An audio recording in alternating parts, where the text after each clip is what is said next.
अस्सलाम वालेकुम। नमस्ते, आदाब, सत श्री अकाल और हेलो। आई होप आप लोग ठीक ठाक हैं, खुश हैं, मज़े में हैं। बात करेंगे डार्लिंग प्रभास प्रबॉस। इनको लोग प्रबॉस भी बुलाते हैं, पता है, प्रबॉस। तो वाकई में यार स्पिरिट का पिछले दिनों आया था पोस्टर और संदीप रेड्डी वांगा से कुछ जैसी एक्सपेक्टेशंस थी उसी तरह बल्कि उससे अच्छा पोस्टर निकला। प्रभास खड़े हैं और पीछे सारी उनकी चोटें लगी हुई हैं, साथ उनके तृप्ति डिमरी उनके आगे खड़ी हैं और सिगार या सिगरेट था उनके मुंह में, सिगार था। तो फुल ऑन एक्शन और बहुत ही अच्छा बैकग्राउंड म्यूजिक, बहुत ही अच्छी स्टोरी लाइन, पट्टियां भी लगी हुई थी ना। हाँ, अगर आप देखना चाहते हैं तो उसका फिर वेट हमें करना पड़ेगा। आज प्रभास पे ही वीडियो डेडिकेटेड है। अगली फिल्म उनकी राजा साहब है, जिसको जहाँ एक तरफ उसके VFX को सराहना मिल रही है, प्रभास को सराहना मिल रही है कि यार ये वो एक्टर हैं जो इनसिक्योर नहीं है, एकदम से एक एक्शन से वो आ जाते हैं हिंदी इस पे, हॉरर कॉमेडी पे, फिर चले जाते हैं सीरियस पे, रोमांस पे, इस तरह वो चेंज करते रहते हैं। Why is Prabhas the most loved pan India star, इनके बारे में बात होगी। टेल्स डिकोड चैनल से हमारे पास ये वीडियो है। इनके चैनल का नाम, वीडियो का लिंक आपको मिलेगा डिस्क्रिप्शन बॉक्स में। देखते हैं, जानते हैं, उसके बाद इस पर हम डिस्कशन भी करेंगे। Stay with us.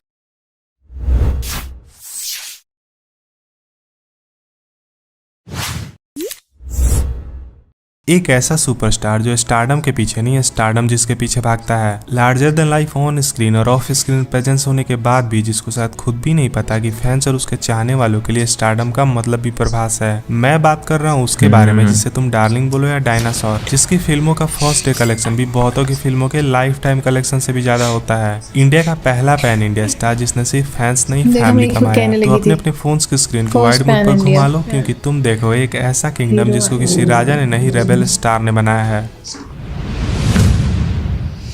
इससे पहले कि हम प्रभास के पब्लिक पर्सोना और फैंस के बीच क्रेज की बात करें, उससे पहले मैं तुम्हें बता दूं कि प्रभास ने अपना एक्टिंग करियर 2002 में स्टार्ट किया था और वर्षम, छत्रपति, डार्लिंग, मिस्टर परफेक्ट जैसी मूवी से धीरे धीरे ही सही लेकिन तेलुगु इंडस्ट्री में एक ट्रस्टेड नाम बन गए। लेकिन रीजनल इंडस्ट्रीज के लैंग्वेज बैरियर और लिमिटेड रीच के कारण अभी भी प्रभास को वो फेम और रिकॉग्निशन नहीं मिला था जिससे उन्हें पैन इंडिया स्टार कहा जा सके। लेकिन वो कहते हैं ना कि फॉर्च्यून फेवर्स द ब्रेव, मतलब किस्मत भी उन्हीं का साथ देती है जो उस लायक होते हैं। 2012 में बाहुबली के लिए SS राजामौली को कोई ऐसा चाहिए था जो मूवी के लार्जर देन लाइफ कैरेक्टर को परफेक्टली स्क्रीन पर उतार सके। फॉर्चुनेटली राजामौली ने प्रभास की छत्रपति डायरेक्ट की थी और प्रभास के डेडिकेशन और ऑन स्क्रीन प्रेजेंस से काफी इम्प्रेस्ड थे। उन्होंने मूवी की स्क्रिप्ट प्रभास को नरेट किया और प्रभास ने इमीडिएटली मूवी के लिए हाँ बोल दिया। जहाँ कुछ लोग 2-4 महीने में पूरी की पूरी मूवी शूट करके निपटा देते हैं, वही प्रभास ने बाहुबली के लिए 6 मंथ से ज्यादा की फिजिकल ट्रेनिंग ली, शॉर्ट फाइटिंग और मार्शल आर्ट सीखा और खुद को 2.5 से 3 साल के लिए पूरी तरह से झोंक दिया। मूवी जुलाई 2015 में रिलीज हुई and the rest is history.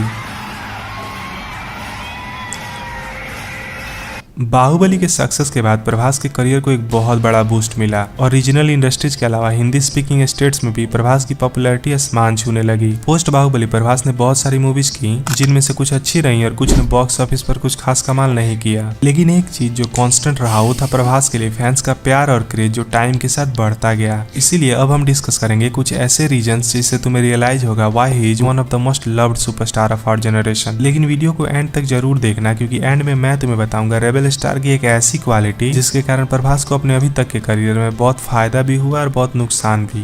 Fans के बीच प्रभास के बारे में एक चीज बहुत पॉपुलर है कि is the most non celebrity of this generation. Means celebrity होकर भी सेलिब्रिटी जैसी फैंसी लाइफ में रहना ज्यादा प्रेफर नहीं करते। जहाँ दूसरे एक्टर और एक्ट्रेसेस बिना PR ट्रेनिंग के एक इंटरव्यू तक नहीं दे सकते, वही प्रभास ऐसे कुछ एक्टर्स में से है जो PR से ज्यादा अपने काम और अपने क्राफ्ट पर फोकस करते हैं। एक्टर्स रेलेवेंट रहने के लिए fake image building, PR stunts और कंट्रोवर्सी जैसी हजारों चीजें करते रहते हैं, but he is one of the few जिसने आज तक कभी इन चीजों का सहारा नहीं लिया। दूसरे रीजन की बात करूँ तो प्रभास ने हमेशा उन चीजों को अवॉइड करा है जिससे उनके फैंस तक गलत मैसेज पहुंचे। इसका अंदाजा तुम इसी चीज से लगा सकते हो कि ज्यादातर सेलिब्रिटीज पैसों के लिए आए दिन गुटखा, पान मसाला, बियर जैसी चीजों को प्रमोट और इंडोर्स करते रहते हैं, क्योंकि वो कहते हैं ना अपना काम बनता भाड़ में जाए जनता। I mean, कुछ ने तो PMCU पान मसाला सिनेमैटिक यूनिवर्स ही बना रखा है और एक से एक नए सुपर हीरो इस सिनेमैटिक यूनिवर्स से जुड़ते जा रहे हैं। बट प्रभास ने आज तक सॉफ्ट ड्रिंक्स, पान मसाला, लिकर और टबैको जैसी हार्मफुल चीजों को इंडोर्स या प्रमोट नहीं किया जो किसी भी तरह से फैंस और कॉमन पब्लिक को नुकसान पहुंचा सकती हैं या एडिक्टेड बना सकती हैं। अगर तुम्हें पता ना हो तो बता दो कि प्रभास ने 2020 में 150 करोड़ का ब्रांड इंडोर्समेंट तक ठुकरा दिया था और अनऑफिशियली तो ये नंबर्स और भी ज्यादा होंगे।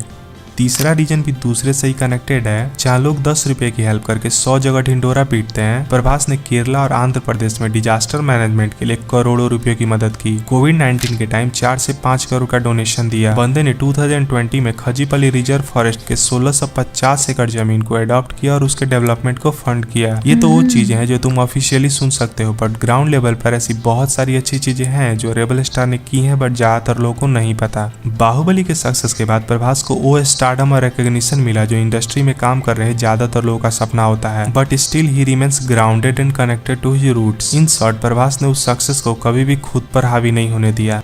Anybody who's worked with Prabhas will tell you that that is what he is. Right? He is an absolute darling. There are nice people.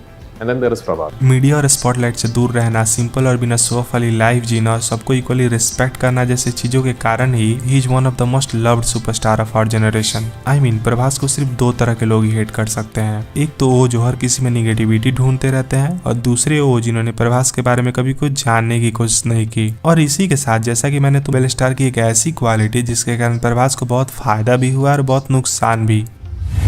Blindly trusting. हाँ, तुम सब एग्री करोगे कि Prabhas is a director sector, means वो director के vision को completely trust करते हैं। फिल्मिंग के टाइम वो अपना स्टारडम और ईगो बीच में नहीं लाते और डिसिप्लिन से काम करते हैं। इवन बाहुबली के डायरेक्टर एस राजामौली, राधे श्याम के डायरेक्टर राधा कृष्ण कुमार और साहो के डायरेक्टर सुजीत ने भी कहा है कि प्रभास डायरेक्टर के विजन और चॉइसेस का बहुत रिस्पेक्ट करते हैं और उसको लेकर कभी भी क्वेश्चन नहीं करते और डायरेक्टर्स के अकॉर्डिंग काम करते हैं। बहुत बार तो ये चीजें प्रभास के फेवर में काम करती हैं, बट कभी कभी यही चीजें बैक फायर कर जाती हैं और रिजल्ट में हमें आदि पुरुष जैसा कुछ देखने को मिलता है। अगर तुम्हें अभी भी समझ नहीं आया तो एग्जांपल देखो। प्रभास ने एस राजामौली के विजन को पूरी तरह से ट्रस्ट किया और अपने लाइफ के 5 साल दिए, और रिजल्ट में हमें बाहुबली 1 और 2 जैसी मास्टरपीस मूवीज देखने को मिली जिसने इंडियन सिनेमा के स्टैंडर्ड्स को हाई कर दिया। और दूसरी तरफ प्रभास ने डायरेक्टर ओम राउत को ट्रस्ट करते हुए 500 से 600 करोड़ की बजट वाली आदि पुरुष में काम किया, बट रिजल्ट में आदि पुरुष ने प्रभास के करियर पर एक छोटा सा ही सही बट डेंट जरूर लगा दिया। इन सब चीजों का एक कंक्लूजन तो जरूर निकलता है कि प्रभास को अपने स्क्रिप्ट सिलेक्शन और डायरेक्टर के विजन पर थोड़ा बहुत ही सही बट ध्यान जरूर देना चाहिए और सही स्क्रिप्ट्स और डायरेक्टर्स के साथ काम करना चाहिए। अगर प्रभास के लाइनअप्स की बात करें तो प्रभास की नेक्स्ट फिल्म मारुति दसरी के डायरेक्टर राजा साहब 2026 के जनवरी में रिलीज होने वाली है, जो कि एक हॉरर कॉमेडी है। बहुत सारी फिल्मों में लार्जर देन लाइफ कैरेक्टर्स को प्ले करने के बाद फाइनली फैंस प्रभास को एक एक्सपेरिमेंटल टाइप फिल्म में देखने वाले हैं। राजा साहब के बाद प्रभास की नेक्स्ट फिल्म सालार पार्ट 2 होगी, जिसके रिलीज डेट भी 2026 में एक्सपेक्टेड है, और उसके बाद आएगी रेबल स्टार की much anticipated spirit with the director Sandeep Reddy Vanga, जिसमें प्रभास एक आईपीएस ऑफिसर का कैरेक्टर प्ले करेंगे।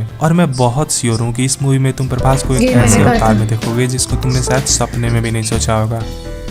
वेरी नाइस यार। और प्रभास के बारे में फर्स्ट पैन इंडिया स्टार। हाँ, देखिए प्रभास की एक बात मैं बताऊं, प्रभास को बहुत लोग क्रिटिसाइज करते हैं आदि पुरुष के बाद या राधे श्याम के बाद या फिर, लेकिन प्रभास ने बाहुबली 1 और 2 के साथ वो इतना, उसके साथ एक बहुत बड़ा कदम लेके वो इतना आगे निकल गए कि अभी उनके पास गुंजाइश है कि अगर उनकी और भी दर्जनों फ्लॉप्स आ जाती ना तो लोगों के दिल में जो उनके लिए प्यार है या उनका एक लेवल है ना, वो पीछे नहीं जाएगा। और उन्हें बाहुबली के लिए 5 साल कोई और मूवी बहुत डेडिकेटेड एक्टर है। और प्रभास की मिसाल मैं दूंगा, जिस तरह वो बोल रहे थे ना, प्रभास पीआर का सहारा नहीं लेते हैं, वो लाइमलाइट में रहने के लिए कोई ऐसी चीज़ें कंट्रोवर्सी या वो अपने आप में रहते हैं, और वो बड़े सिक्योर एक्टर हैं। अक्षय खन्ना की जिस तरह पिछले दिनों बात हो रही थी कि यार कुछ भी हो जाए वो घर में बैठे हैं, उनकी चाहे जितनी भी तारीफ हो, मूवी जितनी भी हिट हो रही है, उनको कोई लेना देना उससे नहीं है।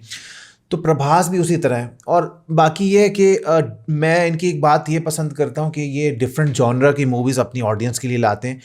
कोई इनको जोकर बुलाता है, कोई इनको कुछ कहता है, लेकिन उनको फर्क नहीं पड़ता। जो लोग इनके बारे में नेगेटिव बोलते हैं, उन्होंने कभी इन भाई ने भी बात बोली कि कभी समझने की कोशिश ही नहीं की। हाँ, और पृथ्वीराज बीच में बोल रहे थे, जो उनके को स्टार थे सालार में, कि यार उसको एक नाइस होता है ना, ये नाइस के आगे का जो नाइस के बाद आता है वो बंदा। हमने ऐसे बहुत से एक्टर्स देखे हैं जो एक्शन जो करते हैं वो एम्फसाइज इनके एक्शन ही करते रहते हैं। हाँ, सेफ प्ले करते हैं। बहुत कम ऐसे एक्टर्स होते हैं जो वर्सेटाइल, मतलब एक्शन, मतलब अपनी कंफर्ट जोन से बाहर जाना। अब प्रभास चाहें तो उनको बाहुबली के रोल्स में पसंद किया जा रहा है, वो उसी तरह के रोल करते रहे, तो वो सिक्योर अपने आप को कर लेना होता है। कॉमेडी भी कर रहे हैं, फिर उसके बाद जो है वो थोड़ा सा एक्शन मूवीज भी कर रहे हैं, वो हर तरह के जॉनर में। बाकी यार वाकई में डायनासोर हैं और सभी को ये डार्लिंग बुलाते हैं, लेकिन ये खुद भी अपने फैंस के लिए डार्लिंग ही है। तो आप क्या सोचते हैं, राजा साहब बिजनेस करेगी नहीं करेगी, या जो उसको क्रिटिसिज्म मिल रहा है वो सही है कि नहीं? उसके बाद इनकी और फिल्म्स भी लाइंड अप है, उनके बारे में भी हम वीडियोस लेके आते रहेंगे। ये वीडियो अच्छी लगी तो लाइक शेयर सब्सक्राइब करना, प्रभास के लिए एक लाइक तो बनता है, और इंस्टाग्राम पे फॉलो कर देना। मिलेंगे कल। अल्लाह ठीक हाफिज़। है।